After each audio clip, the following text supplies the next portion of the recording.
কিছু পারি না ম্যাথে সবাইকে স্বাগত জানাচ্ছি।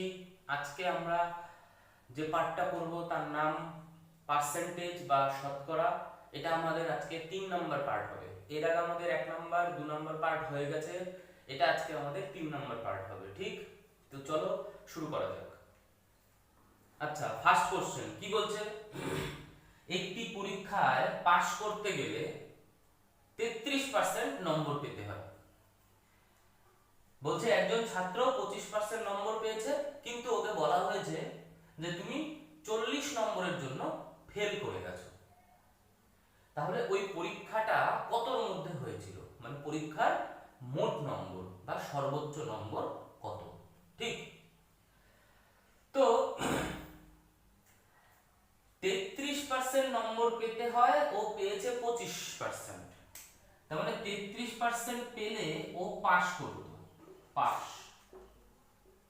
কিন্তু ও পেয়েছে 25%। তার মানে পাস নম্বরের থেকে ও কত কম পেল, পার্সেন্টেজে কত কম পেল, পার্সেন্টেজে কম পেল 8%। ঠিক, কিন্তু আমাদের বলেছে যে 8% কম ঠিক, কিন্তু 40 নম্বরের জন্য ফেল করেছে। তার মানে পার্সেন্টেজে ও 8%-এর জন্য ফেল করেছে, আর নম্বরের ক্ষেত্রে ও 40 নম্বরের জন্য ফেল করেছে। তার মানে আমরা এখান থেকে বলতে পারি যে এই 8% সমান সমান 40 নম্বর। তাহলে 1 মানে কত, আর আমরা কি জানি যে পার্সেন্টেজে টোটালটা কত হয় 100%। তো 100% মানে কত, তো বেশি হবে, তাই গুণ।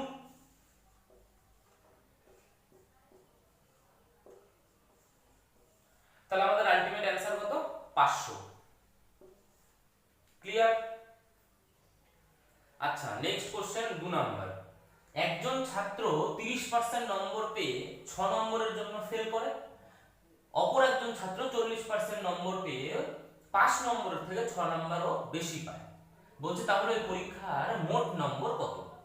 তার মানে কি, যে 30% নম্বর পেয়েছে, ঠিক, সে 6 নাম্বার কম পেয়েছে, মানে ওকে 30% নম্বর পাওয়ার পরেও আরো 6 নাম্বার পেতে হতো খালি পাস করার জন্য, কাটায় কাটায় পাস করার জন্য। ঠিক, না বেশি না কম।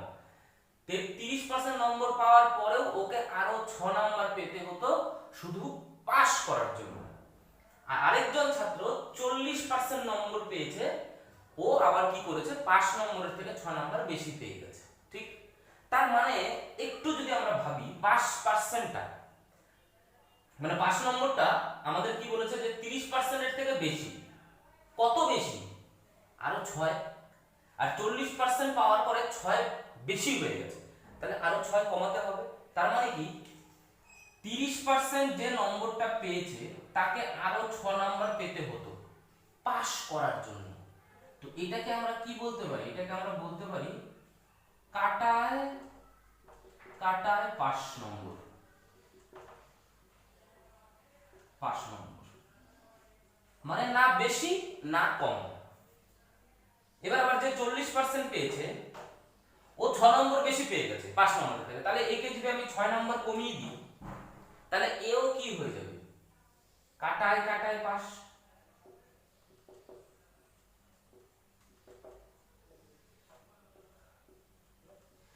এই কাটায় কাটায় 5 নম্বরটা মানে আমি কি বোঝাতে চাচ্ছি, যত পেলে পাস ততই, না একটু বেশি না একটু কম, একদম ওটা। তো এই দুজনে আপোষে সমান হবে। এবার আমরা একটা জিনিস জানি, পার্সেন্টেজের সঙ্গে নরমাল সংখ্যার যোগ বিয়োগ হবে না, মানে 30% আর 6 তাহলে যোগ করলে 36%, না এটা হয় না। পার্সেন্টের সঙ্গে সবসময় পার্সেন্টেরই যোগ বিয়োগ হবে, আর সংখ্যার সঙ্গে সবসময় সংখ্যারই যোগ বিয়োগ হবে। তাহলে এই পার্সেন্টটাকে যদি আমি ওই পাশে নিয়ে যাই, তাহলে কি হবে, আর ওই সংখ্যাটাকে যদি এই পাশে নিয়ে আসি +6, তাহলে আমরা বলতে পারছি এই 10% মানে হচ্ছে কত, 12। ঠিক, এবার একটা জিনিস খেয়াল করো, এই যে এই পার্সেন্টেজ আর এই পার্সেন্টেজের -10 হলো, এটা কার সঙ্গে সমান হলো, এই 6 আর এই 6 এর যোগফলের সঙ্গে সমান হলো। ঠিক, তাহলে আমরা ডাইরেক্ট এটাও করতে পারি, যে এখান থেকে ডাইরেক্ট মাইনাস করে নাও, 40 থেকে 30 মাইনাস করলে কত হয় 10, তার মানে 10% মানেই 6 আর 6 যোগ করলে 12, তারপর 10% মানে আমরা বলতে পারি 12। এবার যে কোনো কিছু টোটাল বলেছে, টোটাল নম্বর পার্সেন্টেজে টোটাল কত হয় 100%, তাহলে 10% যদি 12 হয় তাহলে 100% মানে কি এর সঙ্গে আরো 10 গুণ করতে হবে, তবে 10 10 এ 100% হবে, তাহলে এর সঙ্গেও 10 গুণ করে দাও, তাহলে আলটিমেটলি 120 নম্বর। এটাই হচ্ছে আমাদের অ্যানসার, এটা ঠিক। চলো নেক্সট কোশ্চেন 3 নম্বর কি বলেছে, একজন ছাত্র 20% নম্বর পেয়ে 30 নম্বরের জন্য ফেল করে, অপর একজন ছাত্র 32% নম্বর পেয়ে 42 নম্বর বেশি পায় 5 নম্বরের থেকে। তো বলেছে পাশের শতকরা নম্বর কত। তো এই কোশ্চেনটা কিন্তু আগের অঙ্কের মতনই অনেকটা, শুধু লাস্টেরটা চেঞ্জ। এর আগের অঙ্কে বলেছিল মোট নম্বর কত, আর এখানে আমাদের বলেছে পাশের পার্সেন্টেজ কত হবে, মানে কত পার্সেন্ট পেলে কোন একজন ছাত্র পাস করবে, ঠিক। তো এবার একটা জিনিস দেখো, 20% যে পায় সে ফেল করে, যে 32% পায় সে পাশের থেকেও বেশি নাম্বার পায়। তার মানেটা কি, তার মানে যে পাস পার্সেন্টেজ সে নিশ্চয়ই 20 থেকে বেশি কিন্তু 32 এর থেকে কম। 20 থেকে বেশি 32 এর থেকে কম একটাই অপশন আছে, সেটা কি 25। তো আমরা এটাকেও অ্যানসার করে দিতে পারি এইভাবে, ঠিক। পরীক্ষাতে আমরা এইভাবেই করব যদি এরকম অপশন থাকে তো, কিন্তু এখানে আমরা ডিটেইলসটাও দেখব, ঠিক। তো আমরা এবার ডিটেইলস প্রসেসে আসছি। তো আগের মতই আমি কি বলেছিলাম যে এদের দুজনের মাইনাস করে দেব, এটা আর এটার মাইনাস করে দেব। তো মাইনাস করলে কত হবে 12% সমান সমান, আর এদের যোগ হবে, তাহলে 42 আর 30 মানে 72, তার মানে 12% মানে হচ্ছে 72, ঠিক। তাহলে 100 আমাকে 1% কত হবে বলো, তো 72/12, আর টোটাল নম্বরটা বার করি 100%, 6 তো 600 হচ্ছে কি মোট নম্বর, ওকে। এবার 600 মোট নম্বর, এবার আমাদের কি বলেছে মোট নম্বরের 20% যে পায় ওকে পাস করতে গেলে আরো 30 নম্বর পেতে হয়, ঠিক। তাহলে আমি বলতে পারি 600 20% মানে কত, 600 10% কত 60, আরো 10% কত 60, তার মানে 600 20% হচ্ছে 120, ঠিক। এবার 120 নম্বর পেয়েও ওকে কত পেতে হয় পাস করার জন্য 30, তার মানে আরো 30 লাগবে ওর, তার মানে টোটাল 150টা হচ্ছে কি 5 নম্বর। তার মানে 600-র মধ্যে পরীক্ষা হলে 150 পেতে হবে পাস করার জন্য, কিন্তু আমাদের এটাও বলেনি যে 5 নম্বর কত, আমাদের বলেছে পাশের শতকরা পরিমাণ কত। তাহলে পাশের শতকরা পরিমাণ, কেউ যদি 600-র মধ্যে 150 নম্বর পায় আমরা কিভাবে লিখি 150 উপরে নিচে 600, এবার আমাদের শতকরা বলেছে তাই ইনটু 100 কাটবে, 6 দুগুণ 12 30, তার মানে 25% হচ্ছে আমাদের 5 নম্বর অ্যানসার, ঠিক আছে। চলো নেক্সট কোশ্চেন 4 নাম্বার বলছে একটি পরীক্ষায় 65% ছাত্র অঙ্কে, 48% বিজ্ঞানে এবং 30% উভয় বিষয়ে মানে অঙ্ক বিজ্ঞান দুটোতেই কি করে পাস করে, তাহলে বলছে শতকরা কতজন ছাত্র উভয় বিষয়ে ফেল করে। তো এটা করার আমি একটা নিয়ম বলছি, এটা ধরো অঙ্কের গোল আর এটা ধরো বিজ্ঞানের গোল। তো অঙ্কে কত 65% আর বিজ্ঞানে কত 48%, আর এটা কি দুজনেরই উভয়, এটা কত পার্সেন্ট 30%, ঠিক আছে। এবার এই পোরশনটাকে আমি কি বলবো,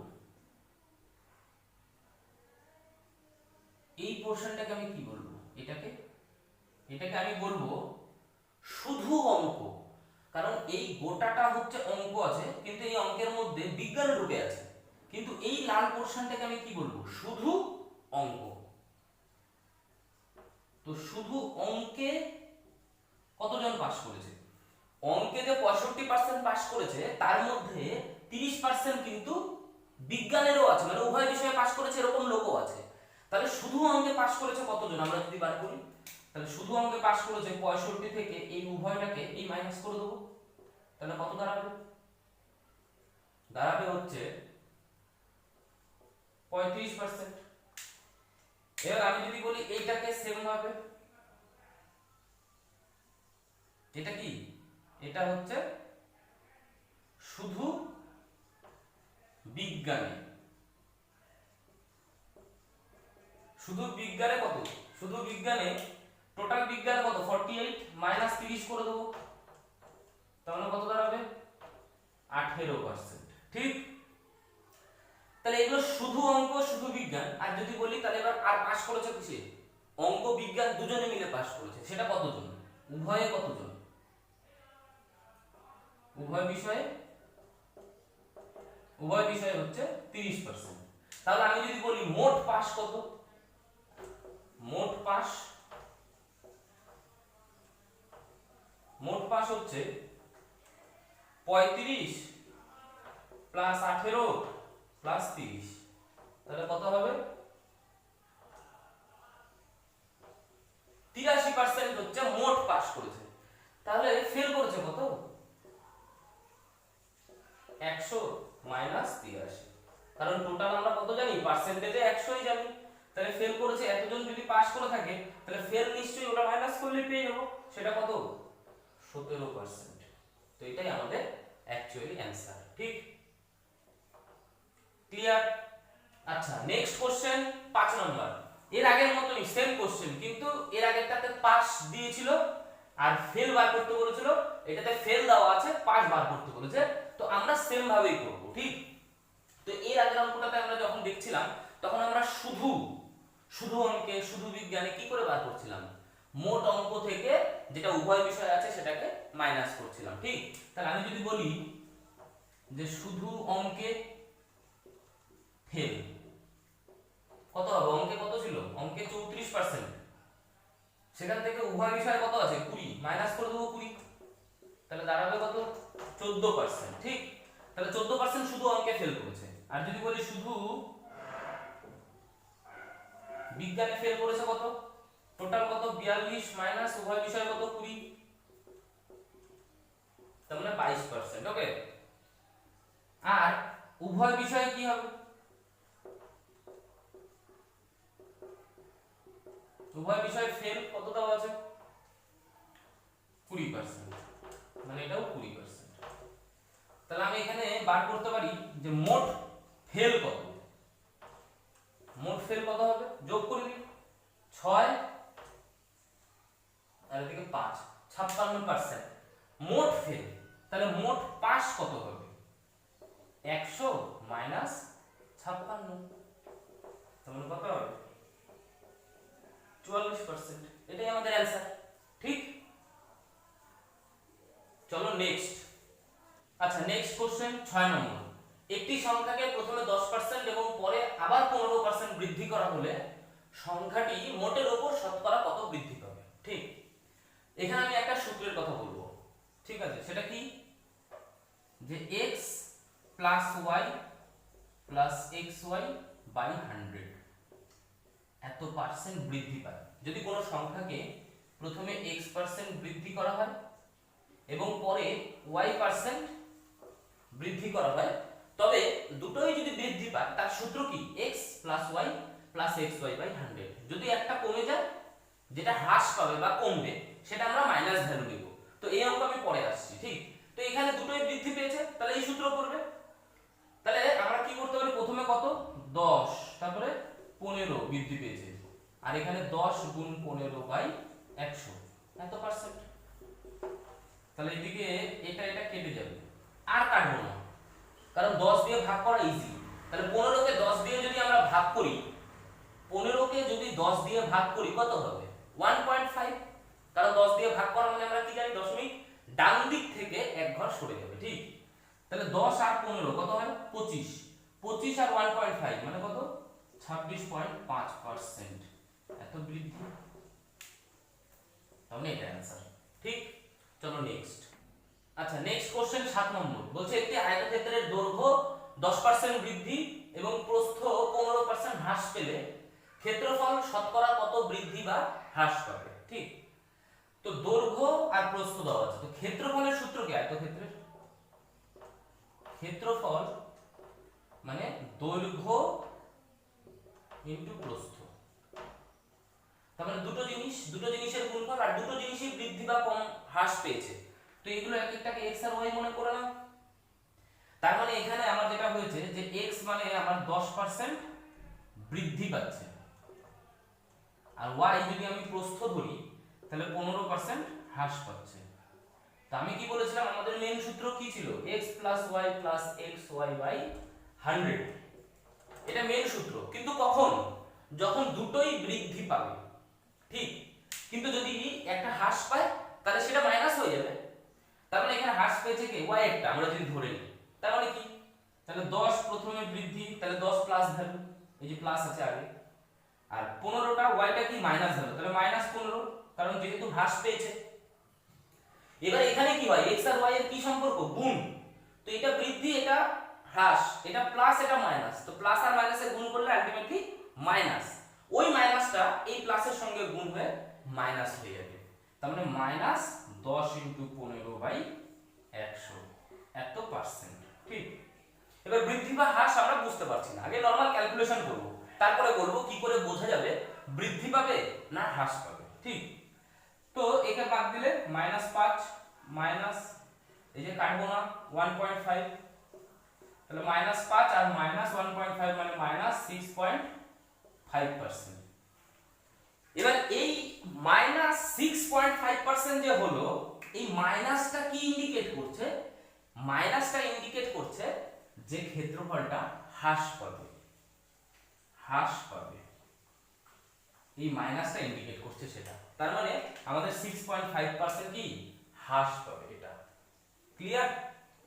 8 নম্বর কোশ্চেন, বর্গক্ষেত্রের একটি বাহুর দৈর্ঘ্য 20% বৃদ্ধি পেলে ক্ষেত্রফল শতকরা কত বৃদ্ধি পাবে, ঠিক। তো বর্গক্ষেত্রের ক্ষেত্রফলের সূত্র কি? বাহুর স্কয়ার,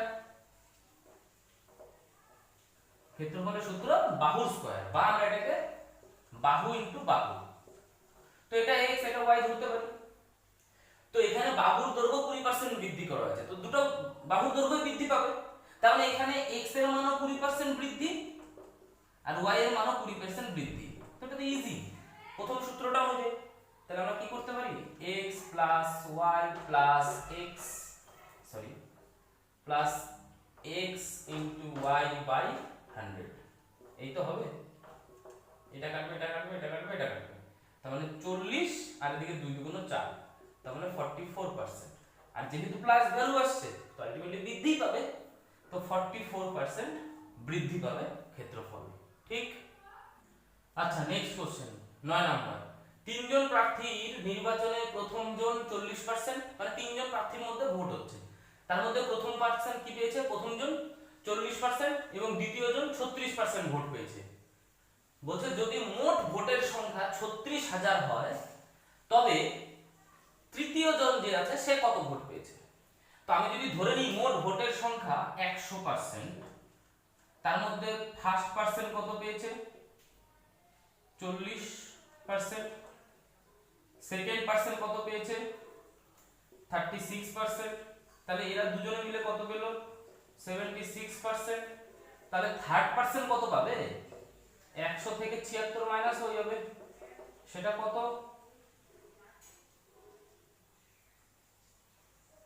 24%, ঠিক। তাহলে তৃতীয় জন 24% ভোট পেয়েছে, আর এখানে আমাদের মোট ভোটের সংখ্যা দেওয়া আছে 36,000, আর আমাদের হিসাব মতন কত ধরেছি? মোট ভোট 100%। তাহলে আমরা এটা বলতে পারি যে 100% = 36,000, 1% = 36,000/100। আর তৃতীয় জন বলেছে, তো তৃতীয় জন কত পেয়েছে? 24%, তো 24% = বেশি হবে, তাই গুণ, এই কেটে গেল, এই কেটে গেল, ঠিক। তো শূন্য তো বসবেই। এবার এটাকে দিয়ে গুণ করার নিয়ম কি? তার মানেটা কি? আমাদের এখানে বলেছে যে এটার সঙ্গে এত গুণ করো, 360 এর সঙ্গে 24 গুণ করো। আমি যদি বলছি যে 24 কে তুমি মনে মনে 20 আর 4 ভেবে নাও, তো তো 20 দিয়ে গুণ করা মানে কি 36 দুগুণ কত হয় 72। 72 এর উপরে দুটো শূন্য বসবে, কারণ 360 এর একটা শূন্য ছিল আর 20 এর একটা শূন্য ছিল। এবার 360 কে যদি আমি শুধু 4 দিয়ে গুণ করি কত হবে 0, 4 6 24 এর 4 হাতে থাকে 2, 3 4 এ 12 আর 2 এ 14। এবার এটাকে যোগ করে দাও কত হবে 0 4 6 8, তার মানে 8640 এটা আমাদের অ্যানসার। ঠিক আছে, চলো নেক্সট কোশ্চেন 10 নাম্বার কি বলছে, নির্বাচনে এক ব্যক্তি মোট বৈধ ভোটের 55% ভোট পান। এবার প্রশ্ন হলো বৈধ ভোটটা কি আর অবৈধ ভোটটাই বা কি। ঠিক, বৈধ ভোট বা ভ্যালিড ভোট মানে হচ্ছে ধরো 10 জন মিলে ভোট দিতে গেল, কোন একটা ভোটার কেন্দ্রের আন্ডারে 10টা ভোট আছে, সেই 10টা ভোটের মধ্যে এবার 10 জনই ভোট দিতে গেল। তো 10 জন ভোট দিতে গিয়ে 8 জন ভালো করেই ভোট দিয়েছে, কিন্তু বাকি দুজনের মনে হয়েছে যে দুবার বোতাম টিপে দিয়েছে বা একেও দিয়েছে ওকেও দিয়েছে, এরকম করে ওর ভোটটা নষ্ট হয়েছে। যা আগে যেমন তোমার পঞ্চায়েত ভোট যেরকম ধরো যে ব্যালট পেপারে হয়, সেই ব্যালট পেপারে তোমাকে সিল মারতে হয়, তোমার যাকে পছন্দ তার ছবির উপরে তার সিম্বলের উপরে তোমাকে একটা সিল মারতে হবে। ঠিক, তো এবার অনেকেই কি করে মানে দুটো সিম্বলই পছন্দ, দুটো পার্টিকেই পছন্দ হয়, তখন একেও সিল মারে ওকেও সিল মারে। তো দুটো যখনই সিল মারে তখন ওই ব্যালট পেপারটা ইনভ্যালিড হয়ে যায়, মানে অবৈধ হয়ে যায়। ঠিক, তো বলছে কোন একটা ব্যক্তি ভোটের সময় কি হয়েছে বৈধ ভোটে, যেটা অরিজিনাল ভালো ভোট করেছে, একদম সঠিক স্বচ্ছ ভোট যেখানে কোনো ঝামেলা নেই, সেই ভোটের 55% ভোট পেয়েছে। আর একটা কথা বলে দিয়েছে যে যতই ভোট পড়েছিল তার মধ্যে 2% ভোট হচ্ছে অবৈধ, মানে ইনভ্যালিড, মানে ওই যারা দুটো তিনটে করে ছাপ্পা মেরেছে। ঠিক, তো আমি যদি ধরে নিই প্রথমে যে 100 হচ্ছে মোট প্রদত্ত ভোট, প্রদত্ত ভোট, প্রদত্ত ভোট মানে কত ভোট বা কত ভোটার ওখানে গিয়ে ভোট দিয়েছে। পরে জাজ হবে যে ঠিক ভোট না ভুল ভোট, বৈধ না অবৈধ, কিন্তু ভোট দিতে কতজন গেছে, ধরে নিচ্ছি 100 জন ভোট দিতে গেছে। তো তার মধ্যে 2% ভোট তো আমাদের কি বলেছে যে না ডবল ডবল ছাপ্পা হয়েছে, তাহলে হবে না, মানে অবৈধ হয়ে গেছে। তাহলে 2% যদি অবৈধ হয় তার মানে 80 কি দাঁড়াবে, সরি 2% হলে তাহলে 98 হচ্ছে কি আমাদের বৈধ ভোট হবে। তাহলে বৈধ ভোটের সংখ্যা হচ্ছে 98। এবার বলছে ওই ব্যক্তি 98 এর মানে বৈধ ভোটেরই 55% পেয়েছে, তার মানে 98 এর 55% মানে হচ্ছে বাই 100, এতটি ভোট পেয়েছে ওই ব্যক্তি। এটাই সমান সমান কত আমাদের বার করতে বলেছে। ঠিক, আর একটা ইনফরমেশন দেওয়া আছে কি মোট প্রদত্ত ভোটের সংখ্যা 1,04,000, আর আমাদের হিসাব মতো মোট প্রদত্ত ভোটের সংখ্যা কত 100। তাহলে আমরা এটা বলতে পারি যে এই 100 মানে অ্যাকচুয়ালি 1,04,000। তাহলে 1 মানে কত 10400 বাই 100। এবার বলছি ওই ব্যক্তি কত ভোট পাবে, ওই ব্যক্তি কত ভোট পেয়েছে এত, মানে 98 ইনটু 55 বাই 100। তো এত সমান সমান কত হবে, এটা গুণ হয়ে যাবে ওর সঙ্গে, তাহলে ইনটু 9855 বাই 100, দুটো দুটো একটা একটা। এবার 5 দিয়ে যদি কাটি 2 5 11, 2 দিয়ে এটাকে কাটো 4 দুগুণ 8 9 দুগুণ 18, তাহলে আমাদের থাকলো কি কি 104 ইনটু 49 ইনটু 11। তো 11 দিয়ে যে কোনো সংখ্যাকে গুণ করার নিয়ম হচ্ছে প্রথমে লেখো 49, এবার এই 49টাকেই একটু প্রথমে 49 এবং এই 49 কে একটু হেলিয়ে লেখো, মানে এদিকে একবার সরিয়ে লেখো 49, এবার যোগ করে দাও, তাহলে কত হবে 9, কত হবে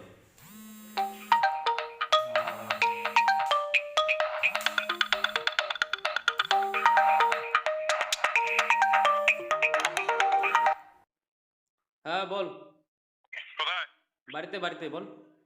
আসবি নাকি? না না না পড়ানো আছে। আচ্ছা